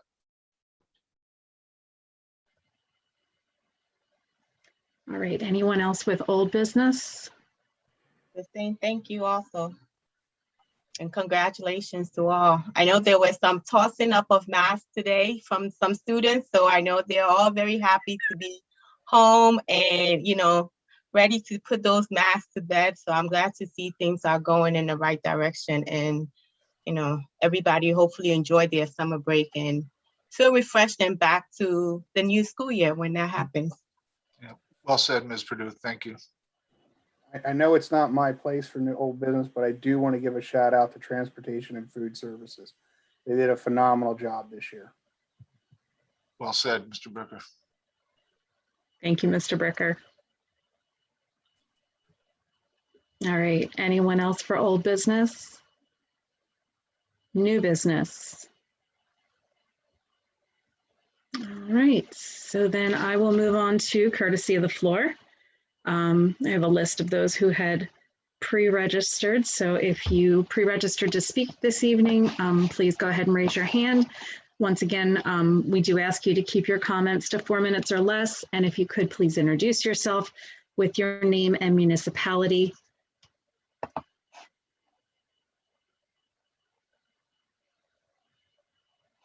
Okay, John Andrews. Go ahead, Mr. Andrews, whenever you're ready. John Andrews, Lower Providence. In terms of congratulations, I've been attending board meetings now since early in 2006. And I think that in this year, the the current board is the winner in terms of attendance. Meeting after meeting, 9 directors. I think that's certainly giving a lot of attention to the job at hand. With regard to the list of bills for consideration next week, on page 2 is a plumbing outfit, Treffitt's Mechanical, has billed the district for Arrowhead plumbing drawings for $12,000 or so. It just seems to me that is an expense that should be covered by the architect directly, rather than passed on to the school district. And it leads me to wonder that when the architect's fee was reduced early on from what is nominal, was it with the understanding that there'd be bills paid by the district rather than the architect?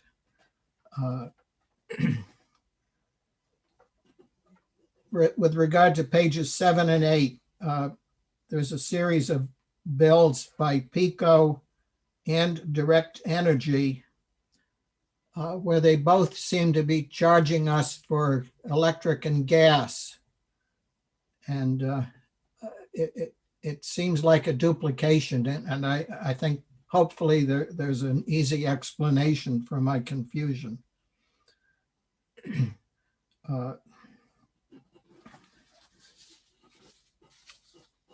At your one of the May meetings, I was talking at courtesy of the floor on the subject of full-day kindergarten. And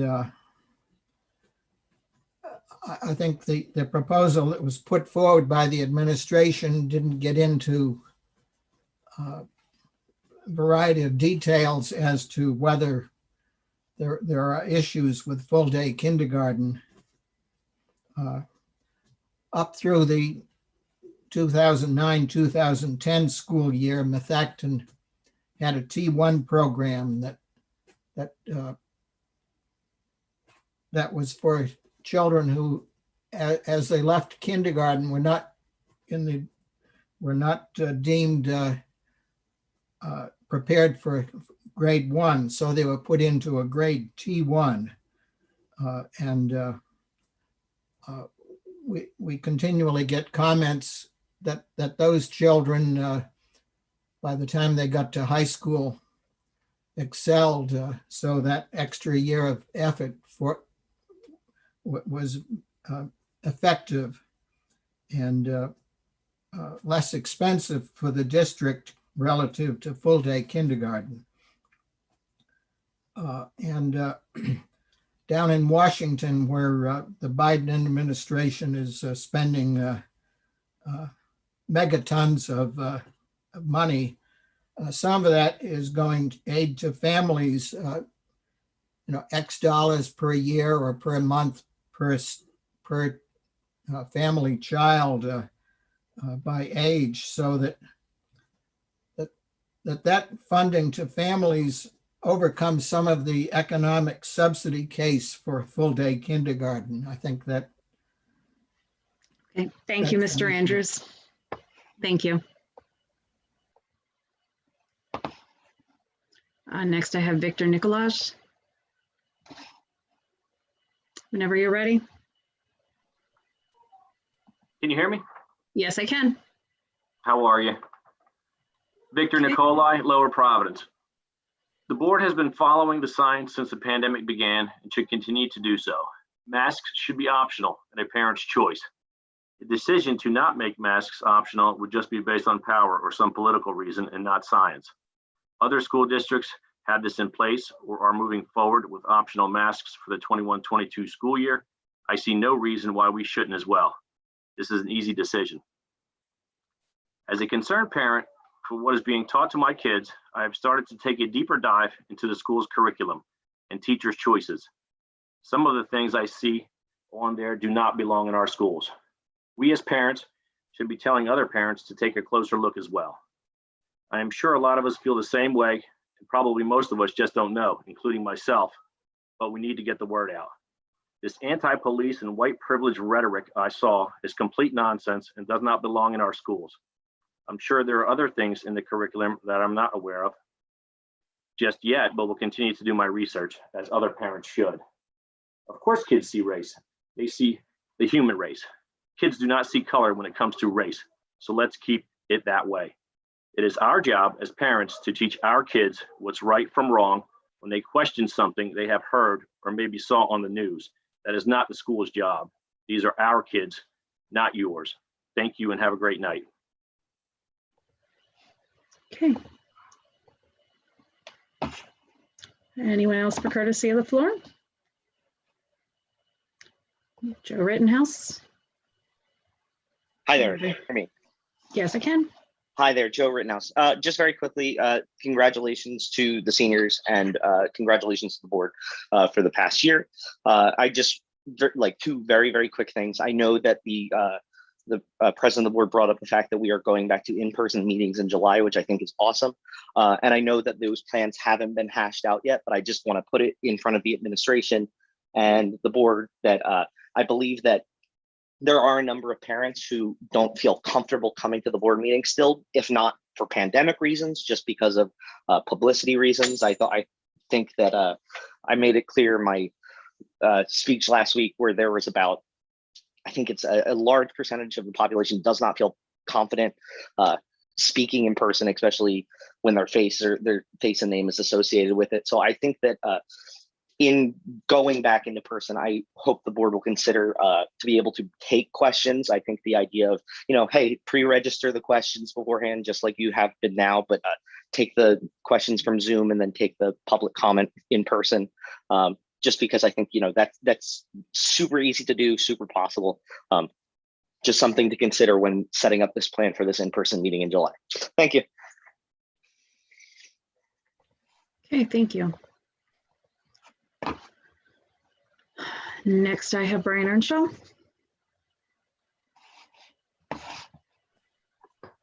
Whenever you're ready. Brian Earnshaw, Lower Providence. First, regarding the allocation of the current year budget surplus, I'm disappointed, but not surprised that the current plan is to retain it all for additional spending. It's consistent with the board's recent policies of taxing and spending. As I've said before, this is the 5th consecutive year with a multi-million-dollar budget surplus, not all of it related to savings from COVID and the related issues, and substantially all of those funds have been held for additional spending. Regarding Mr. Navarrette's suggestion that it be used for another purpose, you're kind of late to the game. We've known about this surplus since January, and you're just now bringing it up. So as Dr. Zerbe said, it's probably too late to do anything else. I also note that you're up for re-election, and I'm wondering if that's driving your concern for how the surplus is used. A simple way to return that money to taxpayers is to write a check to taxpayers. Simple, straightforward, quick, easy, gives taxpayers their money back when they've been overtaxed. And the current year surplus is closer to $5 million when you factor in money that's been spent from future years in the current year, in the next year budget, and also the additional $1 million of overspending on legal, taking that out. Can somebody explain what the Seamless Summer Program is? Is this something new? As a district funded this program in the past? It seems like a social program being funded by taxpayer dollars, which I don't think is appropriate. So if somebody could explain that, that'd be helpful. Regarding the 21-22 budget, I point out that Mr. Navarrette didn't think any neighboring district had a 0% tax increase, but Norristown did have a budget. They approved a budget of 0% for next year. The 1.3 tax increase is disappointing. There is clearly an opportunity for a 0% tax increase. This board has not reviewed the budget in detail when the administration has a history of over budgeting. The budgetary reserve of $200,000 is still in the budget. It is not needed on a $150 million budget. Excess staffing has not been addressed. I encourage the board to refer to Dr. Zerbe's presentations dated March 25th, 2019 and April 16th of 2019. And also, no salary schedule has been reviewed by the board, detailing a list of all employees and their related salaries. And there's really been no effort to make operational changes to reduce cost. The only operational change proposed is the SOAR program, which will result in substantial tax savings but now the board is going to turn around and spend that on full day kindergarten. Full day kindergarten carries an incremental cost of $1.3 million annually, and is really not necessary. A T1 program will be less expensive and probably more beneficial. Regarding the list of bills, I have 3 questions there. Check number 199896 is a payment to public and school employees, and it looks like it relates to the years 1990 to 1993, going back over 2 decades. Somebody can explain that, that would be good. There's a check number 200038 to Thomas Leahan for something called compensatory fund. I'm not sure what that is. If somebody could explain that, it would be helpful. I also note in check number, last 4 digits ending in 4145, it's payments to Sweet Stevens, Katz and Williams for March legal fees. March legal fees to this firm alone totaled over $105,000. There's no explanation what these legal fees were for. I also wanted to ask about the board's plans to put steps in place to control legal expenses. Nothing further has been discussed since this was presented a month or 2 ago. Mr. McGinnis had some comments that were kind of heated, although we didn't use profanity in those, which was good. But he had talked about taking steps to control these legal fees, including publishing names of right-to-know requesters. And there's been no further discussion about how legal fees will be controlled, especially given that, the current year, the district spent over $1 million over budget on those. Thank you. Okay, anyone else? Okay, Greg Young, whenever you're ready. Hey, good evening. Can you hear me? Yes. Great. Greg Young, Worcester. I just wanted to echo the masking policy. I know, from a political standpoint, there are debates on both sides that either favor masks or don't favor masks based on possible political affiliation or just personal feelings. I'm just begging and asking the board to remove personal thoughts, personal preferences, follow the science, and keep the masks off the children. I think we really tried to service the children this year, but I think we also did them a pretty severe disjustice, unnecessary pain, if you will, by having them keep their masks on for too long because of the inability to make a decision. So I'm really hoping that the mask policy remains. Mr. Navarrete, I believe you said with any bit of luck, we'll be back in school close to normal. It's not luck, it's science, and we should follow it. With the finance, I just want to echo on the finance side, looks like there are double payments for PICO, direct energy business, and PICO charges, 2 different check numbers and same invoice check date. So it does look like a double pay. And then I'm not sure if the agreement with Fidevia was ever posted to the meeting agenda. When I checked a couple hours ago, it wasn't there. So I was just curious where that was. And that's it. Okay. Next I have Jessica Bradbury. Whenever you're ready. Good evening. Can you hear me? Yes, I can. Thank you. Jessica Bradbury, Lower Providence Township. With regards to the health and safety plan updates, I hope to see you approve making masks optional for all adults and children while on district property, both indoors and outdoors. Also, as it relates to the Seamless Summer Program, are we still able to provide meals for the roughly 700 students that normally qualify for a free meal without providing it to all students and anyone in the community that comes?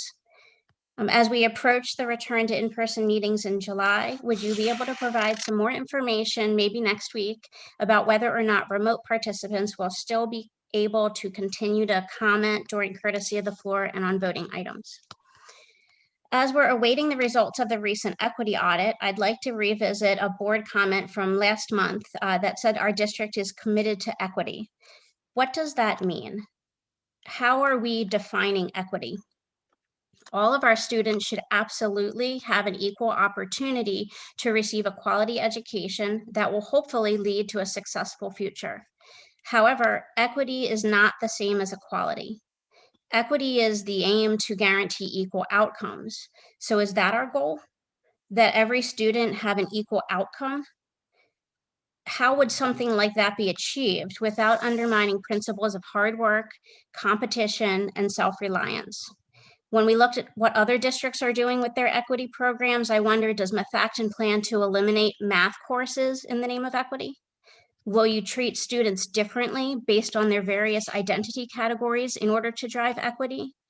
Our consultant, Dr. Campbell, has worked with Colonial School District, and now their teachers are not allowed to use the words girl and boy in their classrooms.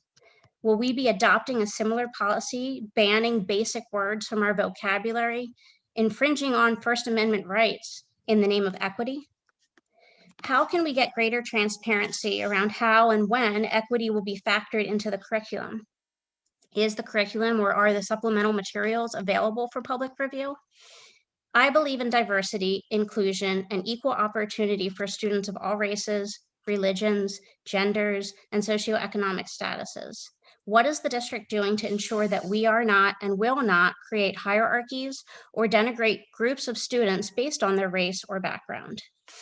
We must support a philosophy of humanity, compassion, and empathy that values all people, especially our children, based on the content of their character, as the civil rights leader, Dr. Martin Luther King Jr. espoused so wisely. And on a final note, I just want to say congratulations to everyone, especially our teachers and children, for making it through a very challenging year. The future is only going to be brighter. Thank you. Okay, anyone else? Okay, Chun-Ling Ma, whenever you're ready. Chun-Ling Ma, Worcester Township. First, I want to talk about the masking. And I saw Dr. Zerby proposed masking to be a voting item for being a choice, parent choice. And I strongly agree, commend Dr. Zerby doing this. And I believe masking should be a parent's choice, not should not be a mandate. And hopefully in summer and also in the coming fall, the new school year, the parents can make a choice for their kids. Secondly, I want to talk about the computer use in classroom. I have recently talked to my daughter and my son. My daughter is in the 5th grade in Skyview, and she said a lot of students were using the Chromebook during class time, and the teachers don't usually bother with it, and the girls mostly watching YouTube, and the boys usually play games. And I heard they're still going to use Chromebook during class next year. So I don't know if the school is aware, the district or the administration is aware of this situation. I did bring this up to the new principal in Skyview, Miss Barrico. And she said that the teaching form will be different in the coming school year. Just hope the school board can be aware of this issue. And if we keep doing this, I think the kids' education will be ruined.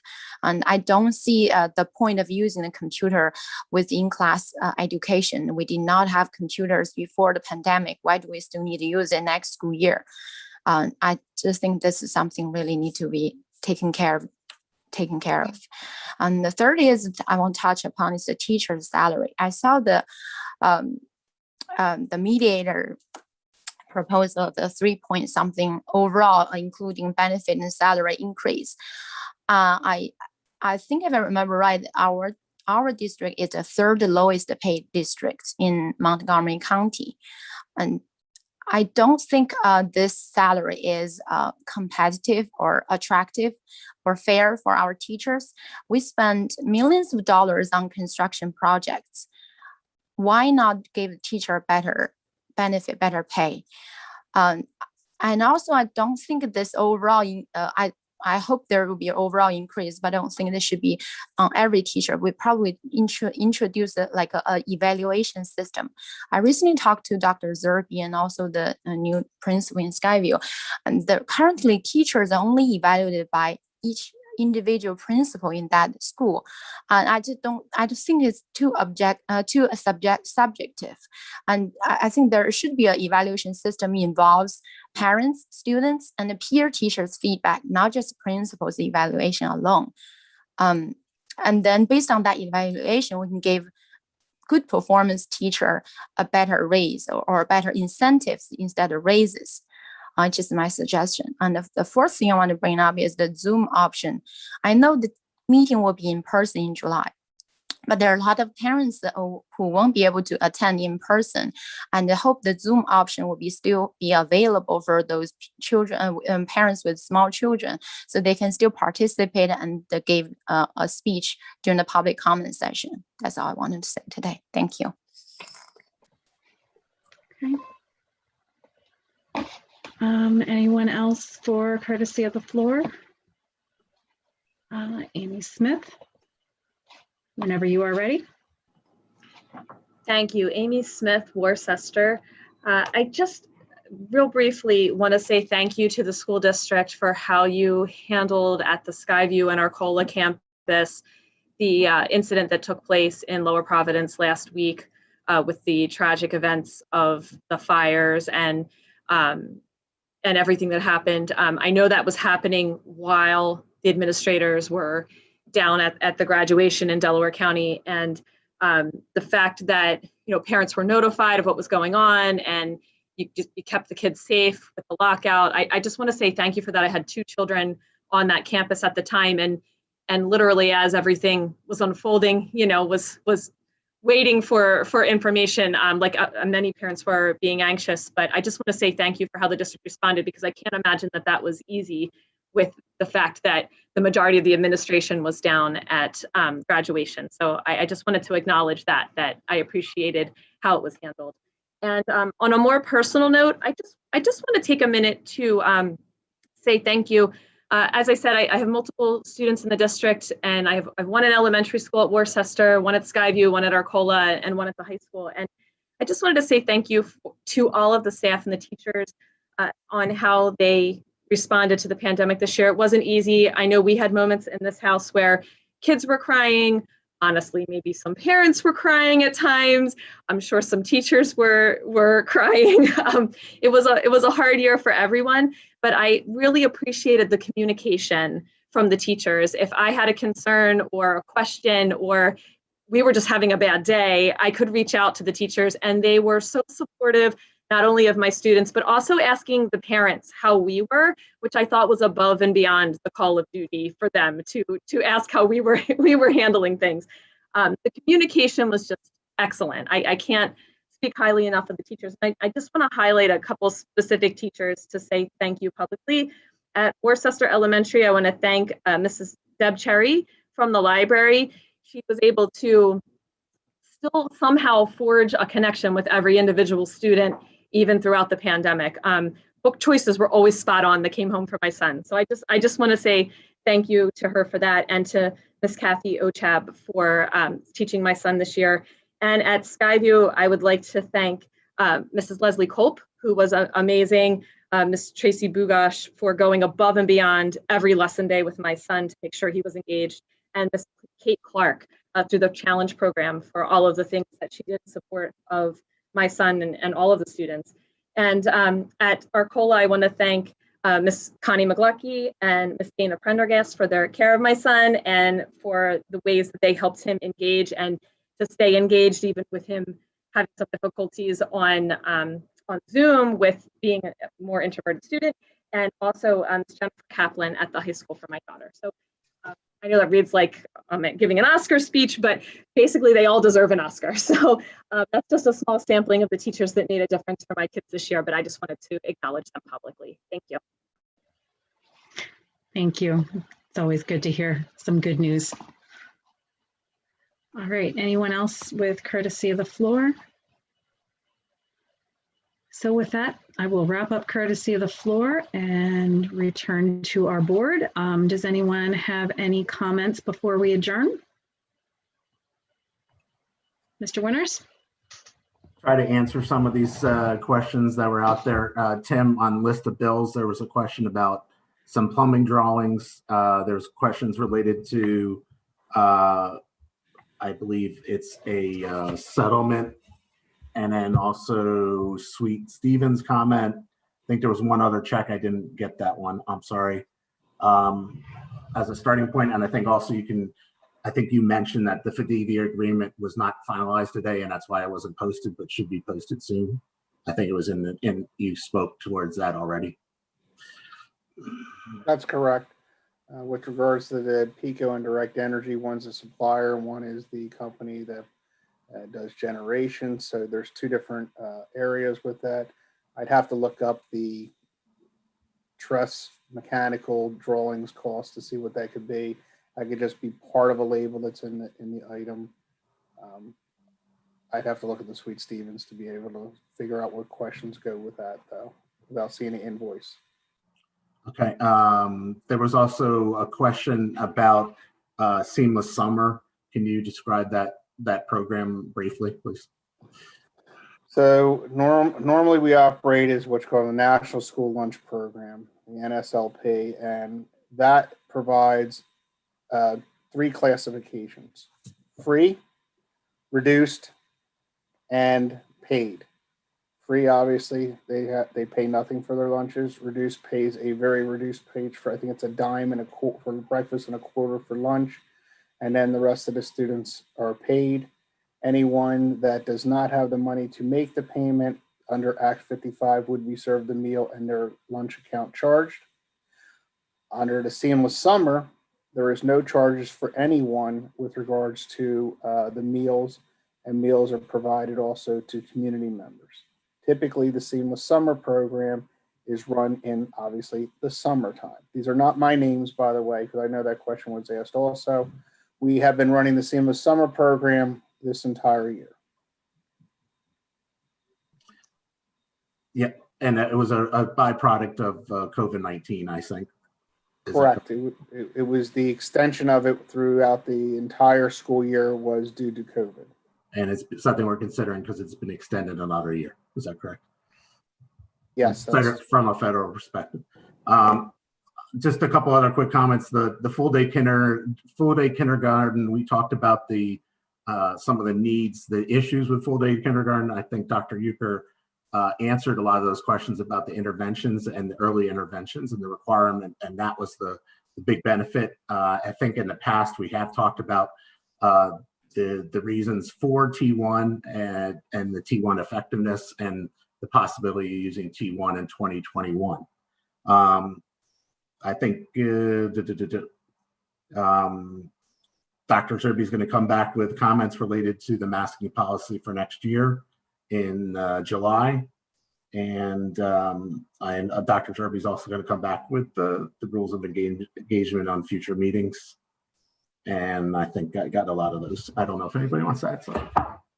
The only thing, Paul, I think you missed, because you had said it was a bill that was dated from 1990 to 1993, like 119896. I don't know. That was his first check question. I don't know if you know if that was Mr. Bricker. You can speak on that. I'd have to pull the invoice to see it. Okay, so maybe at the next meeting or at finance.